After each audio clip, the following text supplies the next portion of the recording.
My name is Audrey Thornton. I'm 29 years old. Last Thanksgiving, I stood in my mother's doorway and counted 14 place settings on her dining table. 14 gleaming plates, 14 polished forks, 14 names written in her elegant calligraphy on cream-colored place cards. None of them said Audrey. My mother looked up from her seat at the head of the table, surrounded by relatives and friends, and smiled the way you smile at a door-to-door salesman. "Oh, we didn't think you'd actually come. There's no seat for you." I turned to leave. My hand was on the doorknob when something in me, something that had been silent for 29 years, finally spoke. "That's okay, Mom. I'll just sit in Grandpa's old seat." Her fork clattered to the floor. "How do you know about that?"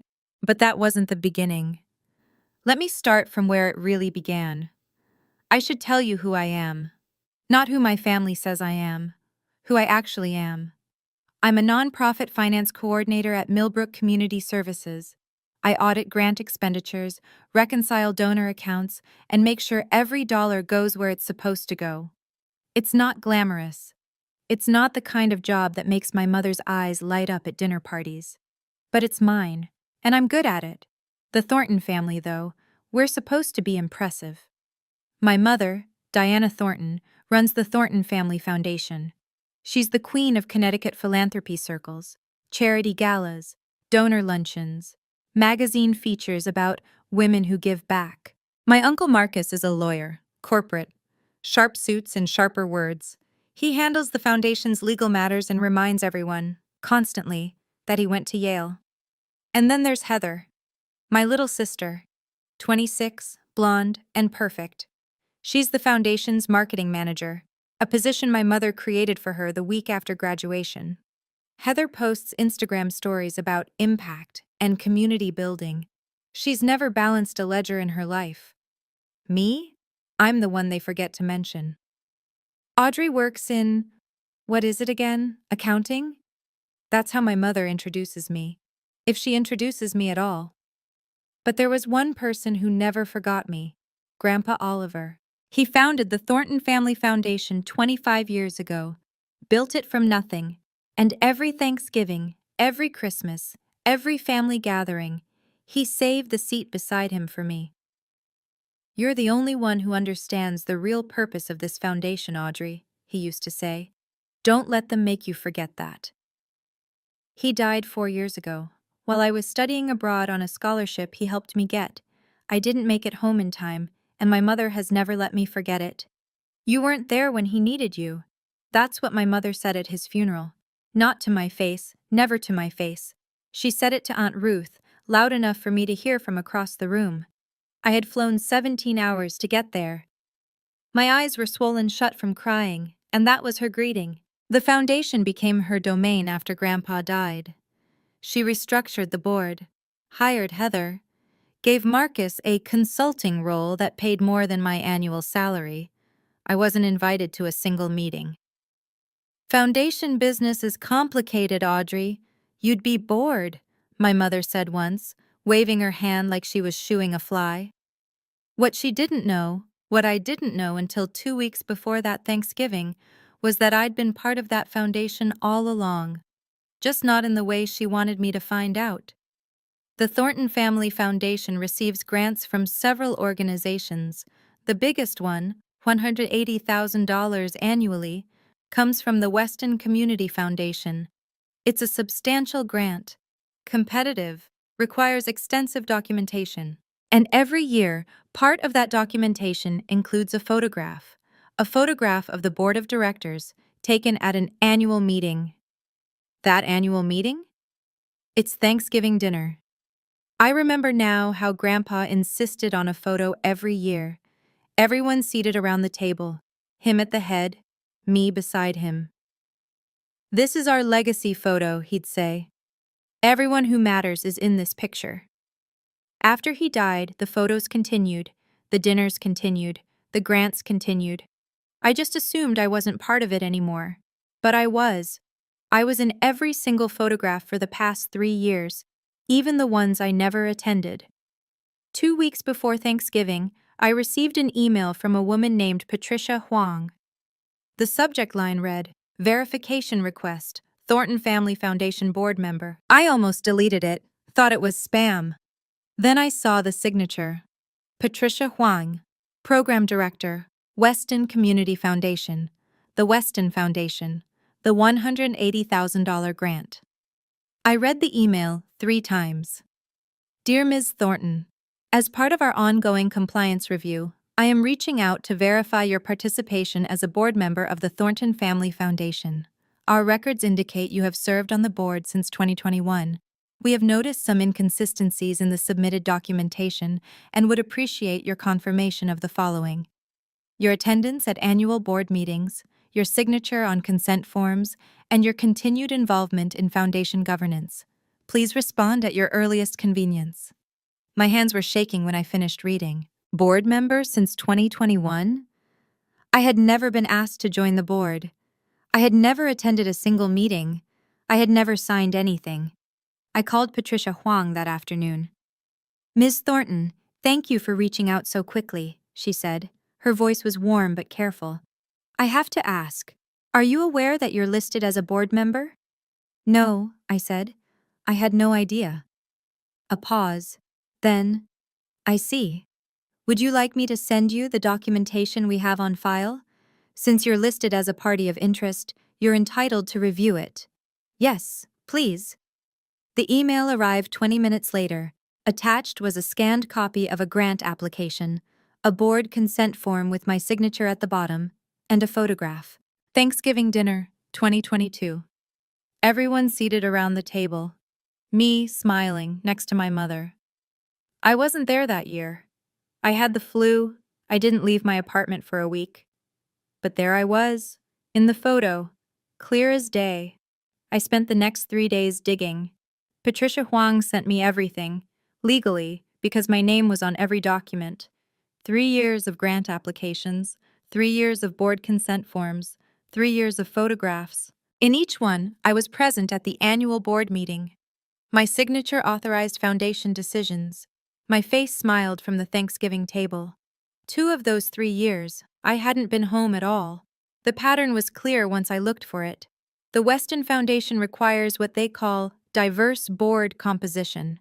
At least one member under 35. At least one female member not directly related to the executive director by blood. My mother is the executive director. Heather is her daughter. Aunt Ruth is Grandpa's sister. Too old for the under 35 requirement. I was the only one who fit both categories. They needed me on paper. They just didn't want me in the room. I pulled up the grant requirements document and read it twice. There it was, Section 4.2. All board members must actively participate in governance. Signatures must be authentic and obtained with full knowledge and consent. My signatures weren't authentic. I never gave consent. I called Patricia again. Ms. Huang, I need to ask you something. Those signatures on the consent forms, they're not mine. I didn't sign them. I wasn't even at those meetings. Silence on the other end. Ms. Thornton, are you certain? I'm certain. I can prove it. Another pause. When she spoke again, her voice had changed. Harder. More official. I think you should know. We're not the only ones looking into the foundation. The State Grant Compliance Office has opened an inquiry. An auditor named Daniel Reeves has been assigned to the case. My chest tightened. What does that mean? It means this is bigger than I thought, and I think you need to talk to him. Patricia called me again 2 days later. This time, it wasn't just about paperwork. Audrey, there's something else you should know. Her voice carried weight I hadn't heard before. The state is auditing your family's foundation. An anonymous tip came in about, her words exactly, inconsistencies in board composition over multiple years. I sat down heavily. An anonymous tip? Someone new, someone outside your family. She paused. Daniel Reeves, the auditor assigned to the case, has requested interviews with all listed board members. That includes you. The walls of my apartment felt like they were closing in. Ms. Huang, Patricia, why are you telling me all this? You barely know me. She was quiet for a moment. When she spoke again, her voice softened. I knew your grandfather, Audrey. Oliver and I worked together when he first started the foundation, 23 years ago. He talked about you constantly. She laughed, a small, sad sound. Every meeting, he'd pull out photos. This is my Audrey. She's going to carry on the real work someday. My throat closed up. I couldn't speak. He trusted you, Patricia continued.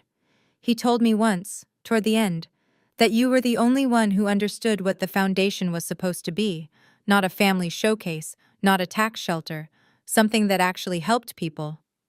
I wiped my eyes with the back of my hand. I didn't know he talked about me like that. He did. And he left instructions, Audrey. A document with his lawyer. Not a will, something else.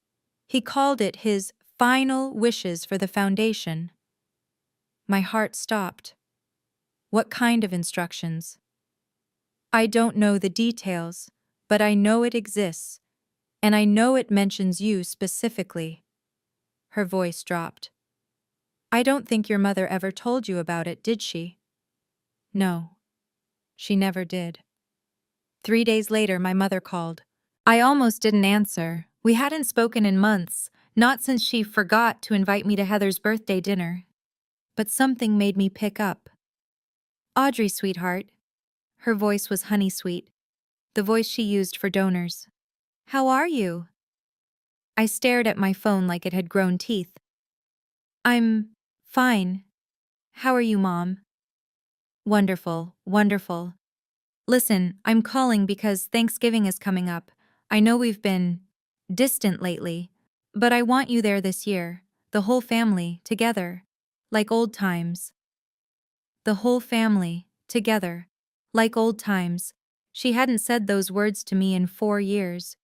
You want me to come to Thanksgiving? Of course I do. You're my daughter. A practiced pause. I've already told everyone you're coming. I'll set a place for you. Something cold slithered through my stomach. This wasn't right. None of this was right. Okay, I heard myself say. I'll be there. Perfect. We'll see you Thursday at 4. Don't be late. She hung up without saying goodbye. I called Patricia immediately. She invited me. After years of forgetting I exist, she invited me. Patricia's response was measured. Did she say why? Family togetherness. Like old times. A long exhale on the other end. Audrey, think about this. The foundation is under audit. You're listed as a board member on documents you never signed. And now, suddenly, she wants you at Thanksgiving? I hadn't put it together until she said it. She needs me to sign something. That's my guess. Resignation from the board, maybe? Backdated documents? Something to make the paper trail clean before the auditors dig deeper. My hands were steady now. The cold feeling had become something else. Something sharp. Then I'll go. But I won't be signing anything. I found Daniel Reeves's contact information on the State Grant Compliance Office website. His title was Senior Compliance Auditor. His photo showed a man in his mid-40s, serious eyes, the kind of face that had seen too many lies to believe the next one. I called him the next morning. Mr. Reeves, my name is Audrey Thornton. I'm listed as a board member of the Thornton Family Foundation. I understand you're conducting an audit. A brief pause. Ms. Thornton, yes, I was planning to reach out to you. I'd like to save you the trouble. I took a breath. I never agreed to be a board member. I never signed any consent forms, and the photographs showing me at board meetings, I wasn't there. They were altered. Another pause, longer this time. Ms. Thornton, those are serious allegations. I know. If what you're saying is true, we're not talking about a compliance violation. We're talking about fraud. I know that too. I heard him shift, papers rustling. Do you have evidence? I have email correspondence proving I wasn't present at the meetings. I have metadata from the original photographs showing they were edited. And I can demonstrate that the signatures on file don't match my actual handwriting. You've done your homework. I work in nonprofit finance. I know what documentation looks like when it's been falsified. He was quiet for a moment. When he spoke again, his tone had shifted from skeptical to interested. Ms. Thornton, I need to verify these claims in person. Your family's foundation lists your Thanksgiving dinner as an annual board meeting. I'd like to observe. I can arrange that. You can? I've been invited this year. My mother doesn't know I know anything. She thinks I'm coming to sign whatever documents she puts in front of me. A dry laugh. When do we meet? The night before Thanksgiving, I sat at my kitchen table with my laptop and a glass of wine I wasn't drinking. I was searching my email. If my mother had photoshopped me into those pictures, someone had to have the originals. Someone had to have made a mistake somewhere. People always do when they think no one's watching. I typed Thanksgiving into the search bar, scrolled through years of generic holiday messages, and then I found it. An email from Heather, November 29th, 2022, subject, Quick favor. Hey Audrey, can you confirm this photo looks good for the family archive? Mom wants to make sure everyone's okay with it before we use it. Let me know. XOXO, attached, a JPEG file named TG2SAKD2 final.jpg. I clicked on it. There I was, sitting at the Thanksgiving table, smiling, next to my mother. I remembered November 2022 perfectly. I'd been sick for a week, couldn't taste food, couldn't get off my couch. I had texted my mother to apologize for missing dinner. Her response? That's fine, rest up. But here was the photo. Me, healthy and happy, at a dinner I never attended. I right-clicked the image. Properties, details. The metadata was still intact. Date taken, November 24th, 2022.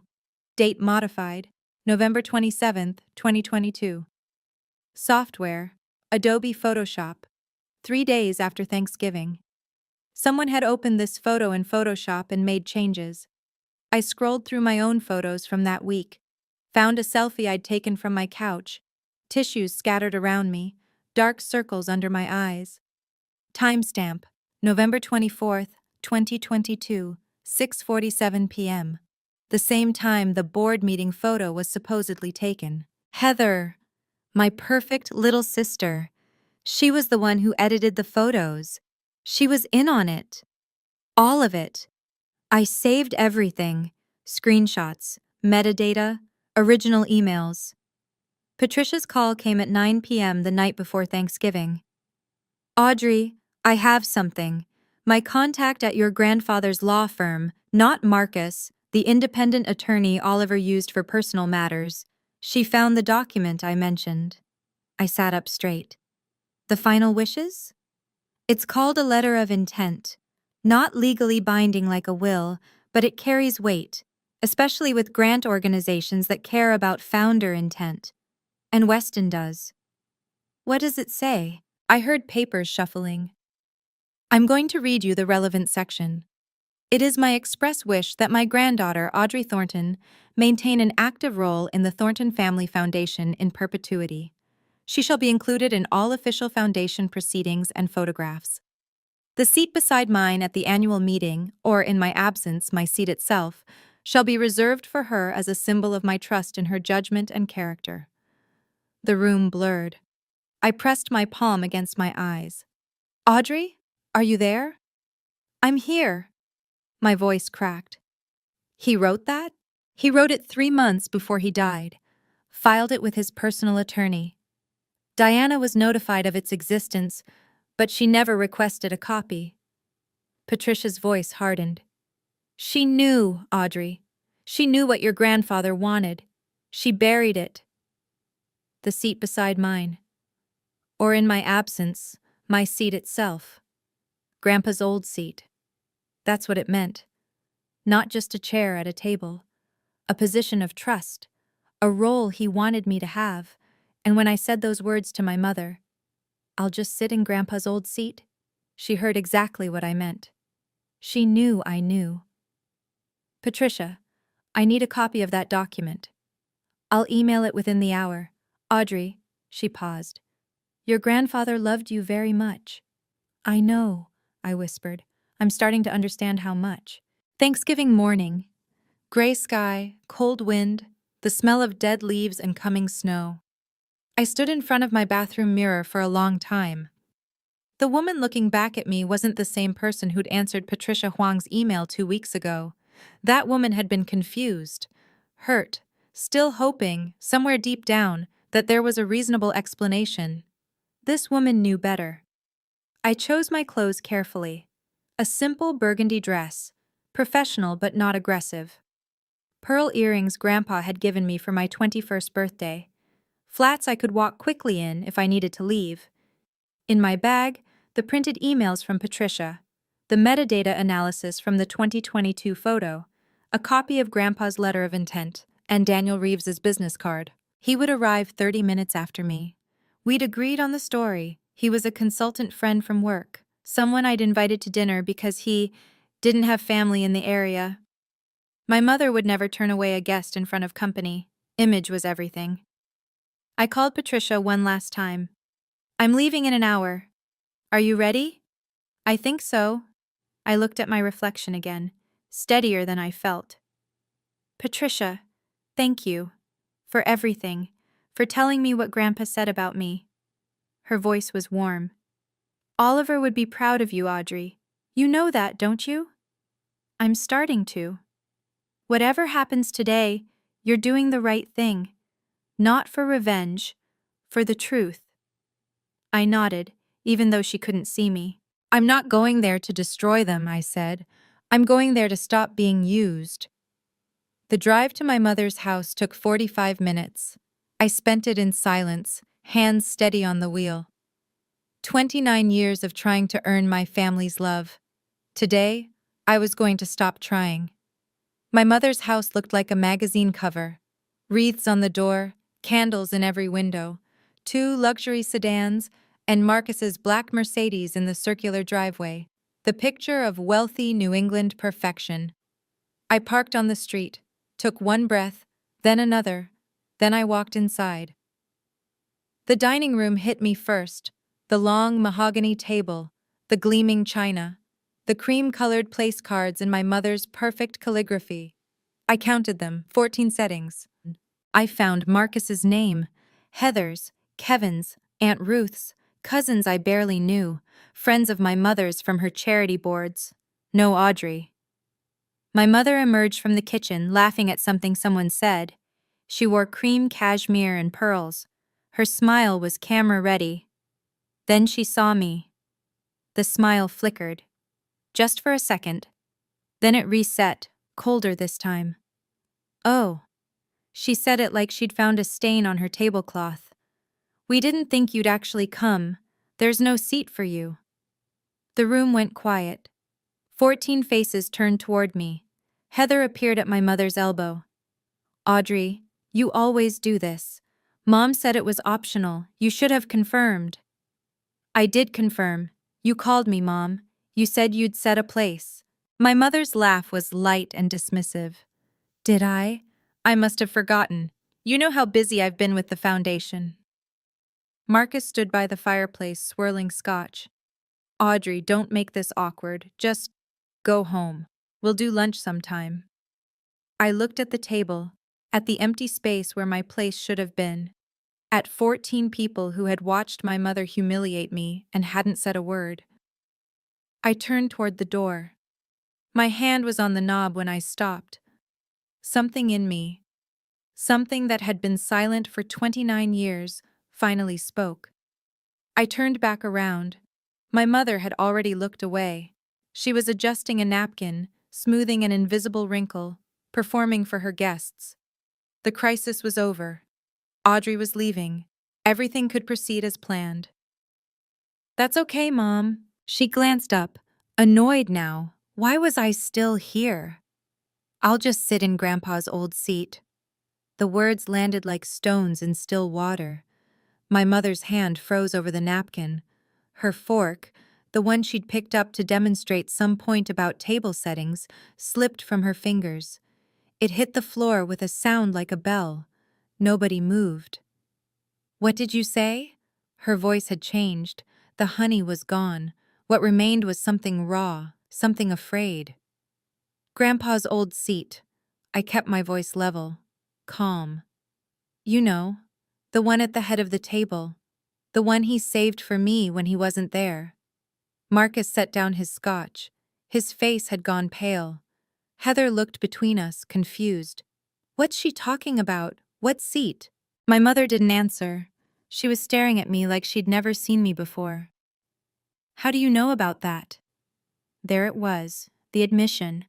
She didn't ask what I meant. She didn't pretend not to understand. She asked how I knew, because there was something to know. Does it matter? I asked. I pulled out my phone, checked the time. Daniel would be here in 8 minutes. My mother took a step toward me. Her composure was cracking, and underneath it, I saw something I'd never seen before. Fear. Audrey, whatever you think you know. The doorbell rang. Everyone turned. My mother's face went white. Who is that? I smiled. The first real smile I'd had in years. That would be my +1. Audrey. My mother's voice dropped to a whisper, dangerous, controlled. Kitchen, now. She didn't wait for me to follow.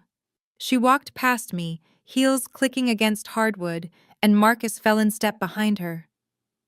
I followed them into the kitchen, where the caterers had already been dismissed. The door swung shut. My mother turned on me. What are you doing? What game is this? No game. Don't lie to me.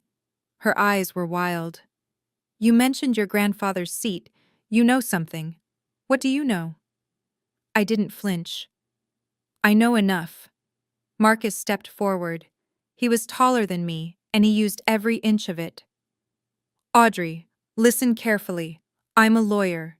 If you're planning something, anything, that damages this foundation, I will personally ensure you face consequences. Defamation, tortious interference, I will bury you. Will you? This family has given you everything, education, opportunities, and this is how you repay us? The doorbell rang again, more insistent this time. That's my guest, I said. Are you going to let him stand outside? My mother grabbed my arm, her nails dug into my skin. Who is at that door?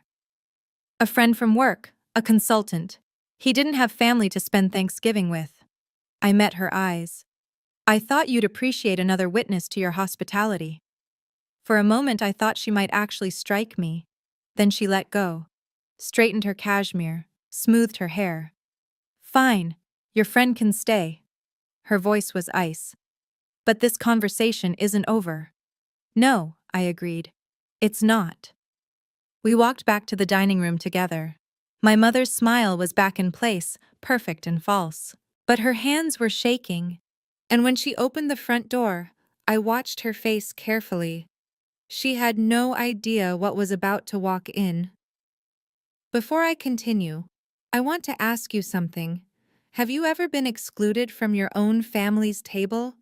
Not forgotten, deliberately erased. Made to feel like a guest in a house you grew up in? If you have, I see you. I know what that feels like. Drop a comment below. Tell me your story. I read every single one. And if you want to know who just walked through my mother's door, if you want to see the exact moment everything changed, keep watching. Like this video, subscribe if you haven't, and stay with me. Because what happens next? I didn't see it coming either. Now, back to that doorway. Daniel Reeves stood on the doorstep. He looked exactly like his photo. Mid-40s, serious eyes, a face that had cataloged too many lies to be surprised by the next one. He wore a charcoal suit and carried a leather briefcase. Professional, understated, the kind of man who faded into the background until he didn't. Happy Thanksgiving, he said, extending his hand to my mother. I'm Daniel, Audrey's friend from work. She said you wouldn't mind an extra guest. My mother's smile was rigid. Of course not, any friend of Audrey's. She didn't mean it, but she couldn't refuse, not with 14 witnesses watching. That was the thing about my mother. Image came before everything. She would rather seat a stranger at her table than let anyone think she wasn't gracious. We'll need another place setting, she said tightly. Heather, find a chair. Heather scrambled to obey. A chair was brought from the study. A place setting was assembled at the corner of the table. 2 extra places, 2 unexpected guests. My mother looked at the table, at the seating arrangement she'd planned so carefully. "Well," she said with a brittle laugh, "I suppose we'll have to squeeze." "Actually," I said, "I have a suggestion." Everyone looked at me. "There's a seat at the head of the table. It's empty." I pointed to the chair at the far end. My mother's chair. That was Grandpa's spot. He always said it should go to someone he trusted most. The silence was absolute. "Audrey?" My mother's voice was barely a whisper. "You don't know what you're talking about." "Don't I?"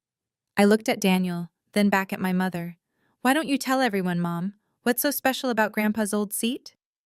Her mouth opened. Nothing came out. For the first time in my life, my mother had no words.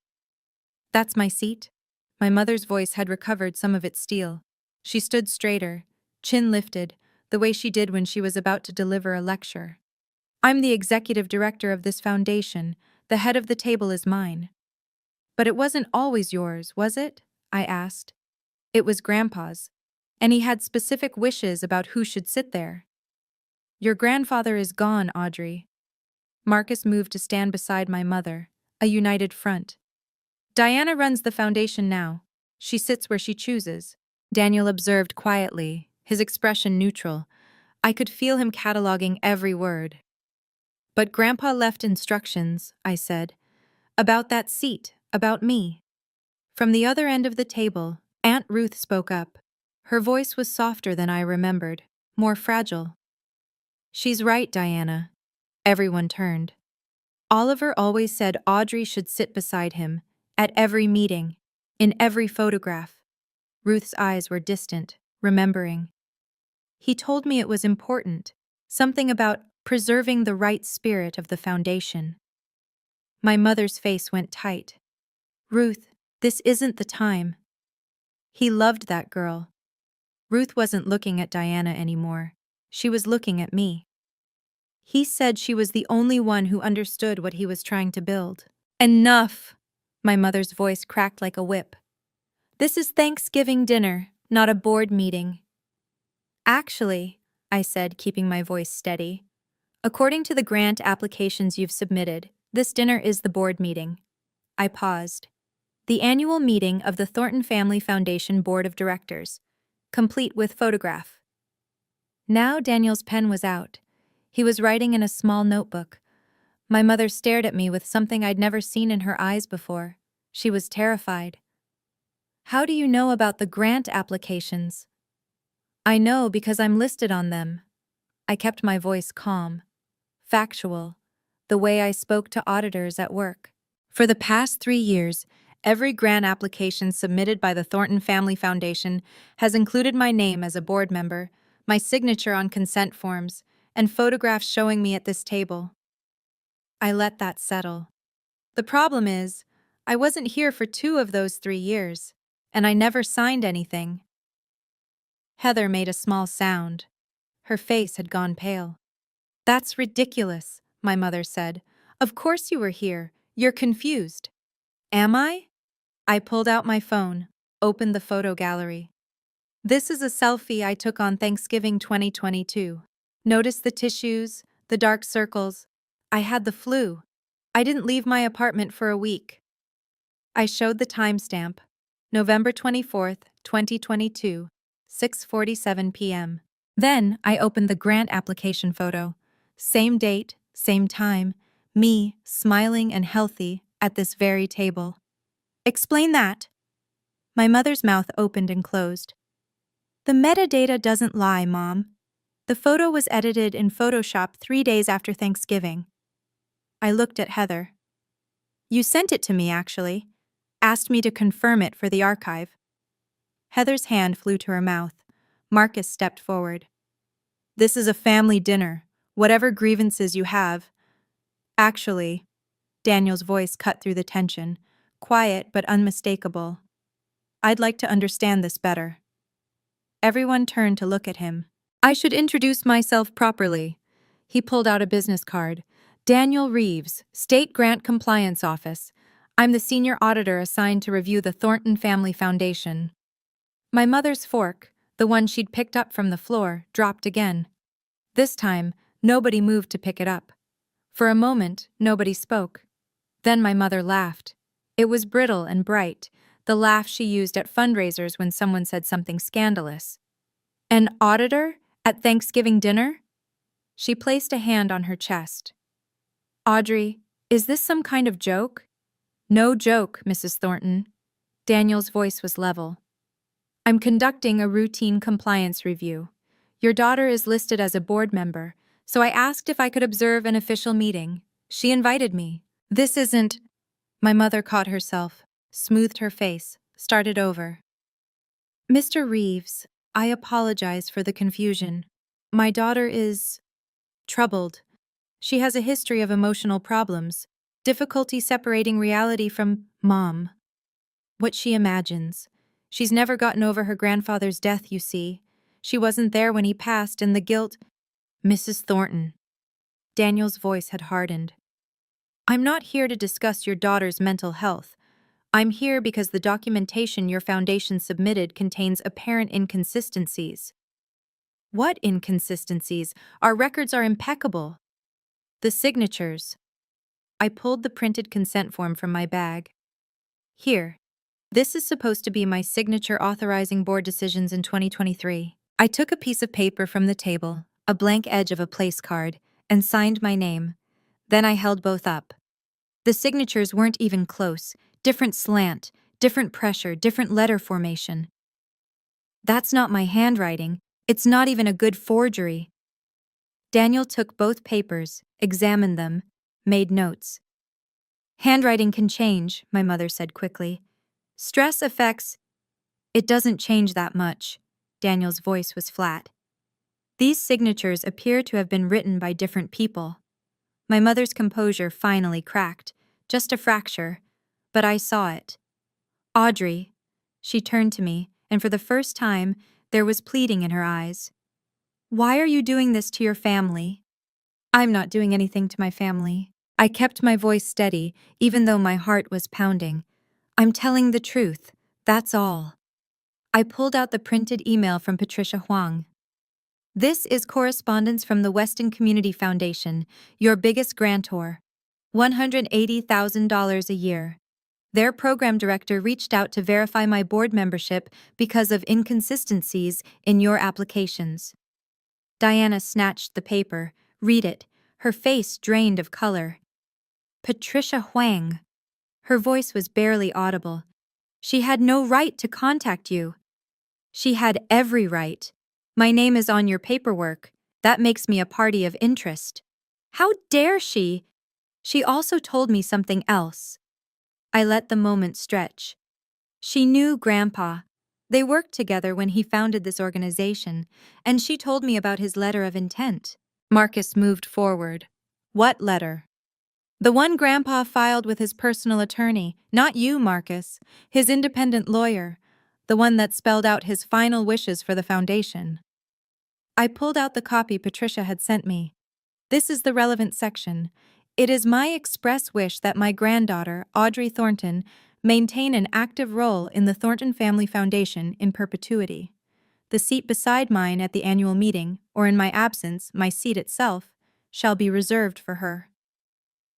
The room went silent. You knew about this, Mom. I looked at her. You were notified when he died. You never told me. That document has no legal force. It has force with grantors. Daniel spoke up. The Weston Foundation requires adherence to founder intent. Violating that intent is grounds for grant termination. Kevin stood up suddenly. My sister's husband, the real estate investor, the man who'd written checks to the foundation. Wait. His voice was sharp. What grant termination? What are you people not telling me? Daniel reached into his briefcase and pulled out a document. It was thick, official-looking, with the Weston Foundation seal at the top. This is the grant agreement between the Weston Community Foundation and the Thornton Family Foundation, signed by Mrs. Diana Thornton 3 years ago. He flipped to a marked page. Section 7.3. The organization must maintain accurate and authentic records of board composition. Any misrepresentation, including falsified signatures or altered documentation, constitutes grounds for immediate grant termination and full repayment of disbursed funds. He looked up at my mother. The signatures on your board consent forms appear to be forged. The photographs submitted as evidence of board meetings appear to be digitally altered. If these findings are confirmed, your foundation will be required to repay $180,000 per year for the past 3 years. That's over $500,000, Heather whispered. $540,000, Daniel confirmed, plus potential civil penalties. This is absurd! Marcus stepped forward, his lawyer instincts kicking in. Founder intent clauses aren't legally enforceable. That letter is a wish, not a contract. You're right that it's not enforceable in court, Daniel said calmly, but Section 12.1 of the grant agreement specifically requires the organization to honor founder intent as documented. You signed that agreement, Mr. Thornton, as general counsel. Marcus went pale. I would have. You didn't read it carefully? I asked. Strange. I thought you went to Yale. For a moment, I thought Marcus might actually lunge at me. Kevin stepped between us. His face was red. I invested $50,000 in this foundation based on representations of transparent, compliant operations. He pointed at my mother. If there's fraud here, I need to know. Now. My mother looked around the room, at the guests, at her family, at the walls closing in. This is a misunderstanding, she said, but her voice was shaking. A misunderstanding. My mother said it again, like she could make it true through repetition. Diana, Aunt Ruth's voice cut through the room. Is what Audrey is saying true? Did you hide Oliver's letter? Ruth, you don't understand. Did you forge her signature? Put her in photographs she never attended? It was for the foundation! My mother's composure shattered. Do you have any idea how hard it is to keep this organization running? The grants, the compliance requirements, the endless paperwork. That doesn't answer. I did what I had to do. Diana's voice rose. Audrey was never here. She was off living her life while I was keeping our father's legacy alive. I needed a board member under 35.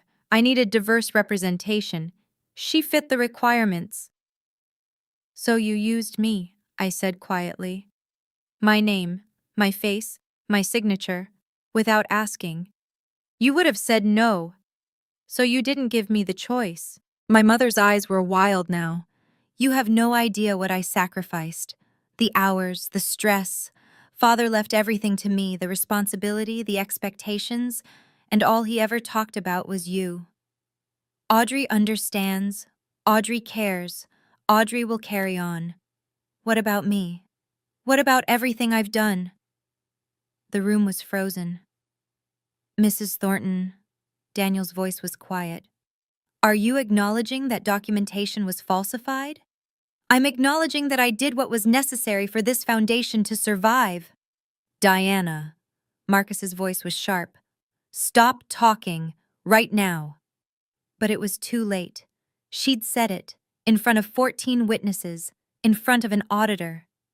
I looked at my mother, at the woman who had excluded me from tables and photographs, who had made me feel invisible in my own family. And I felt something I didn't expect. Not triumph. Sadness. My phone buzzed. Patricia Huang. Excuse me, I said. I need to take this. I stepped toward the window, but kept the call on speaker. Daniel had asked me to earlier. Evidence, he said, works better when everyone can hear it. Audrey, Patricia's voice was clear in the silent room. I just spoke with your grandfather's attorney. There's something else you need to know. I'm listening. Oliver left you 30% ownership of the foundation in his will, real shares, voting rights, the whole thing. I felt the floor tilt beneath me. What? After he died, someone filed a petition with the probate court. It claimed you had voluntarily relinquished your inheritance.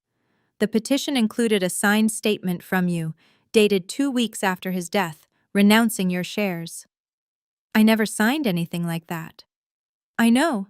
Patricia's voice hardened. Because I just compared that signature to your actual handwriting. It's the same forgery as the board consent forms. Someone faked your signature to steal your inheritance. I turned to look at my mother. She was standing very still. Her face had gone the color of old paper. Diana. Marcus's voice was barely a whisper. Tell me you didn't. I did what was best for the foundation. You committed fraud. Marcus backed away from her. Probate fraud. Forgery. Do you have any idea, my license, if I'm connected to this? You signed off on every document I gave you. I didn't know they were forged. Aunt Ruth had her hand over her mouth. Kevin was already on his phone, probably calling his lawyer. And Heather, my perfect sister, was staring at our mother like she'd never seen her before. Mom, her voice cracked. Did you really steal from Audrey? My mother didn't answer. She didn't have to. I stood there, in that dining room, surrounded by 14 people who had watched my mother humiliate me, and now they were watching her world fall apart. If you've made it this far, thank you. This story isn't just about money or photographs. It's about what happens when someone finally stops accepting the role they've been assigned. If you're that person, if you've spent years being invisible in your own family, I see you. Hit like, subscribe if you haven't, and stay with me. Because the way this ends, even I didn't expect it. Let me tell you what happened next. The room came apart. Kevin was the first to move. He grabbed his coat from the back of his chair, phone pressed to his ear. I don't care if it's Thanksgiving.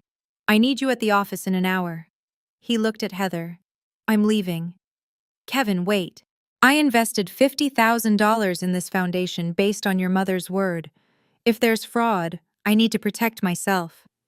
He didn't look at Diana at all. My lawyer will be in touch. The door slammed behind him. Aunt Ruth stood slowly, bracing herself on the table. I'm going home, Diana. I need to think about this, about what you've done to Oliver's memory. Ruth, please. He trusted you. Ruth's voice broke. He trusted you to take care of his foundation, his granddaughter, and this is what you did. She left without another word. The other guests followed, cousins, family friends, people whose names I barely remembered.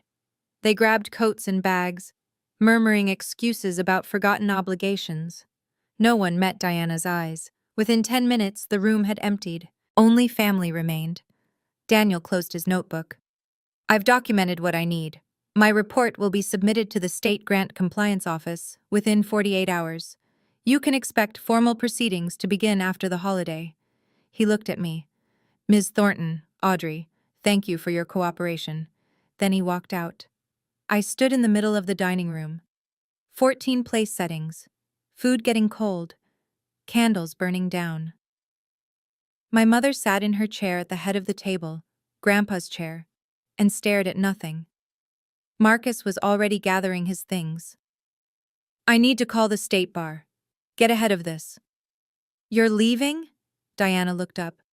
Marcus? You've ruined me. His voice was ice.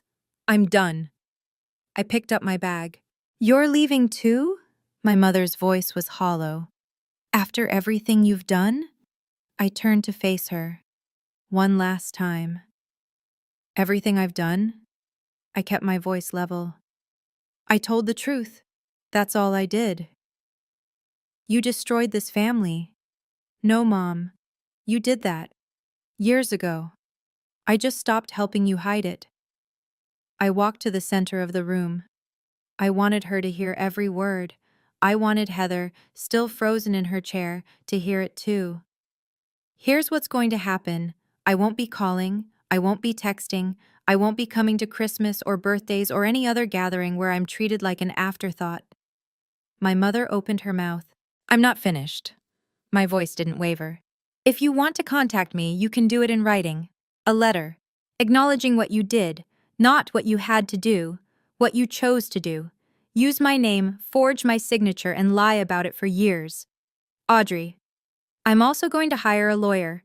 My share of the foundation, the 30% Grandpa left me. I want it documented properly. Not for the money, for the truth. I looked at Heather. She was crying, mascara running down her cheeks. You knew, Heather. You edited those photos. You sent them to me to confirm. You were part of this. I didn't think. That's the problem. You never thought about me at all. I walked toward the door. My mother called after me. I'm your mother, you can't just cut me off. I stopped, turned.